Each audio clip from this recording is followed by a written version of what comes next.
నమస్తే, welcome to స్వతంత్ర focus. నేను విజయ్. అమెరికా అధ్యక్ష పదవికి ఎన్నికలు తరుముకొస్తున్న నేపథ్యంలో ఇద్దరు అభ్యర్థులు డొనాల్డ్ ట్రంప్, కమలా హ్యారిస్ మధ్య వాడివేడిగా చర్చ జరిగింది. ఇద్దరు అభ్యర్థుల మధ్య హోరాహోరీగా 90 నిమిషాల పాటు మాటల యుద్ధం కొనసాగింది. ఆర్థిక వ్యవస్థ, విదేశాంగ విధానం, అబార్షన్లు, రష్యా ఉక్రెయిన్ యుద్ధం, గాజాలో ఇజ్రాయెల్ బాంబు దాడులు వంటి అనేక అంశాలు చర్చకు వచ్చాయి. షేక్ హ్యాండ్తో మొదలైన చర్చ చివరకు పరుష పదజాలం వరకు వెళ్ళింది. మైక్ కట్ చేసిన తర్వాత కూడా ఇద్దరి మధ్య వాగ్వాదం చోటు చేసుకుంది. కాగా డొనాల్డ్ ట్రంప్ విమర్శలను కమలా హారిస్ సమర్థవంతంగా తిప్పికొట్టారు. ట్రంప్ ముందు తగ్గేదిలే అన్నారు కమలా Harris.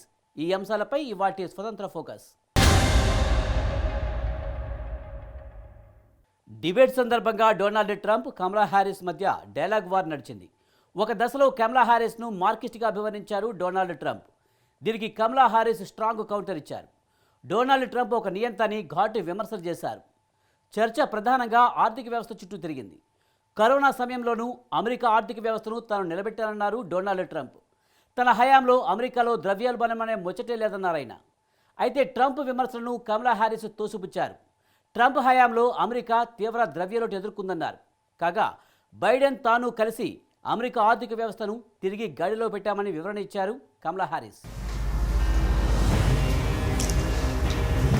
Kamala Harris. It's a good day. Thank you. Welcome to you both. It's wonderful to have you. It's an honor to have you both here tonight. Donald Trump, Kamala Harris మధ్య చర్చ హోరాహోరీగా నడిచింది. America అధ్యక్ష పదవికి ఈ ఏడాది నవంబర్లో ఎన్నికలు జరగబోతున్నాయి. ఈ ఎన్నికల్లో రిపబ్లికన్ పార్టీ తరపున మాజీ అధ్యక్షుడు డొనాల్డ్ ట్రంప్ పోటీ చేస్తున్నారు. కాగా డెమోక్రటిక్ పార్టీ అభ్యర్థినిగా ప్రస్తుత ఉపాధ్యక్షురాలు కమలా హారిస్ పోటీ చేస్తున్నారు. యావత్ ప్రపంచం ఆసక్తిగా గమనించిన ఇద్దరు అభ్యర్థుల డిబేట్ పెన్సిల్వేనియాలోని నేషనల్ కాన్స్టిట్యూషన్ సెంటర్ వేదికగా జరిగింది. అమెరికా అధ్యక్ష పదవికి పోటీ చేసే అభ్యర్థులిద్దరూ బహిరంగ చర్చలో పాల్గొనడం ఒక ఆనవాయితీ. ఈ ఆనవాయితీని కొనసాగిస్తూ తాజాగా డొనాల్డ్ ట్రంప్, కమలా హారిస్ చర్చలో పాల్గొన్నారు. కాగా ఈ చర్చలో ఒక సరికొత్త సంప్రదాయానికి తెరతీశారు ట్రంప్, కమలా హారిస్. చర్చ ప్రారంభానికి ముందు డొనాల్డ్ ట్రంప్, కమలా హారిస్ ఇద్దరూ షేక్ హ్యాండ్ ఇచ్చుకున్నారు. గతంలో ఇలా అభ్యర్థులు షేక్ హ్యాండ్ ఇచ్చుకోవడం ఎన్నడూ లేదు. Kamala Harris. It's a good debate. Nice to see you. Have fun. Thank you. Welcome to you both. It's wonderful to have you. It's an honor to have you both here tonight. తాజా చర్చ ఆద్యంతం వాడి వేడిగా సాగింది. ఎక్కడా ఎవరూ తగ్గలేదు, ఎవరూ నెగ్గలేదు. ప్రత్యర్థి పార్టీ విధానాలను ఒకరు విమర్శిస్తే మరొకరు అందుకు సమాధానంగా కౌంటర్ వేశారు. నువ్వా నేనా అన్నట్లు కొనసాగింది అభ్యర్థుల చర్చ. అమెరికా ఆర్థిక వ్యవస్థ, విదేశాంగ విధానం, వలసలు, అబార్షన్లు వంటి అనేక కీలక అంశాలు ఈ చర్చలో ప్రస్తావనకొచ్చాయి.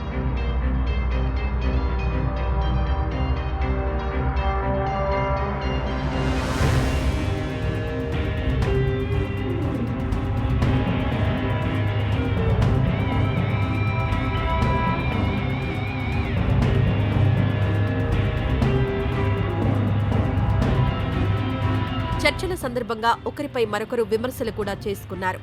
ఒక్కోసారి ఈ విమర్శల తీవ్రత మోతాదు మించాయి అనిపించింది చూసేవారికి. They're criminals. Many of these people coming in are criminals. And that's bad for our economy, too. You know, you mentioned before, we'll talk about immigration later. Well, bad immigration is the worst thing that can happen to our economy.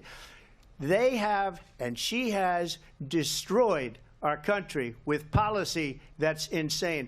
Almost policy that you'd say, they have to hate our country. ఒక దశలో కమలా Harris ను మార్కిస్టుగా అభివర్ణించారు Donald Trump.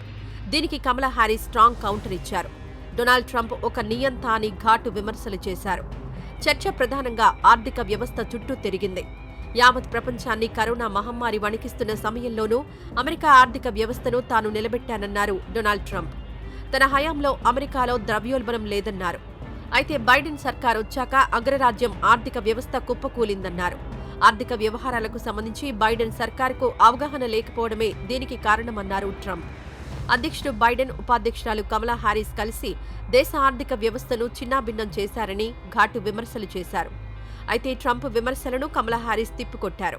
But what Donald Trump did, let's talk about this, with COVID, is he actually thanked President Xi for what he did during COVID. Look at his tweet. Thank you, President Xi, exclamation point. when we know that she was responsible for lacking and not giving us transparency about the origins of COVID. Biden హయాంలో America తీవ్రంగా ద్రవ్యలోటు ఎదుర్కొందన్నారు. కాగా Biden తాను కలిసి దేశ ఆర్థిక వ్యవస్థను తిరిగి గాడిలోకి పెట్టామని వివరణ ఇచ్చారు కమలా హారిస్. అబార్షన్ల అంశం కూడా ప్రముఖంగా చర్చకొచ్చింది. ట్రంప్ అధ్యక్షుడైతే అబార్షన్లను నిరోధించే చట్టాన్ని తీసుకొస్తారని కమలా హారిస్ దుయ్యబట్టారు. మహిళలన్నా వారి హక్కులన్నా ట్రంప్నుకు చాలా చిన్నచూపు అన్నారు ఆమె.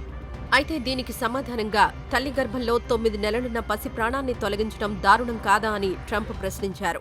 But her vice presidential pick says abortion in the 9th month is absolutely fine. He also says execution after birth. It's execution, no longer abortion, because the baby is born, is okay. And that's not okay with me, hence the vote. But what I did is something for 52 years they've been trying to get Roe v. Wade into the states.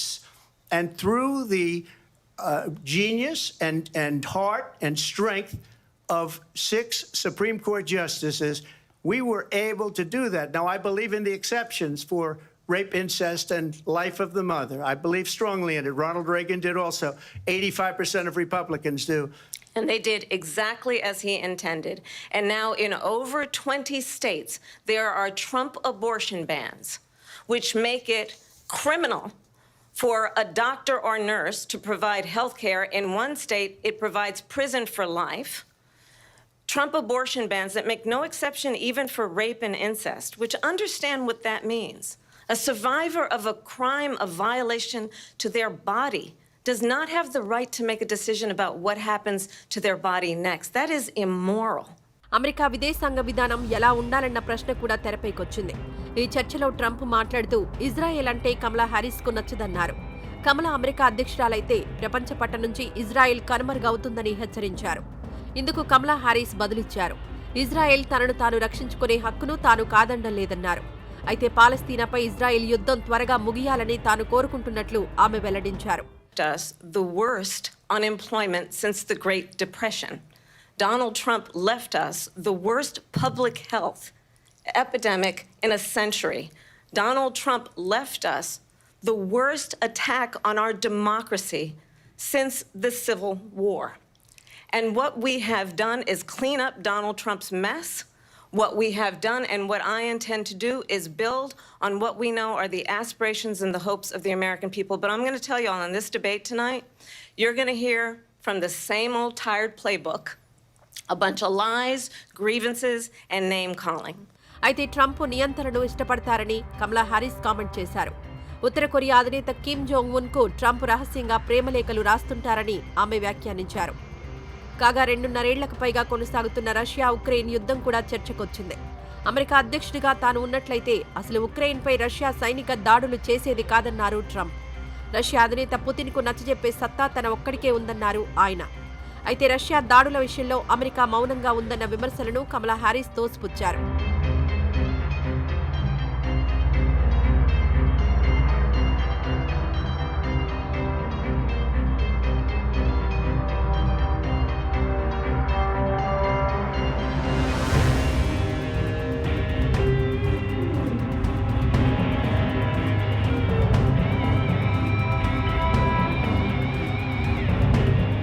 Biden అధ్యక్షుడయ్యాక అమెరికాలో gun culture పెరిగిందని ఘాటు ఆరోపణలు చేశారు Donald Trump.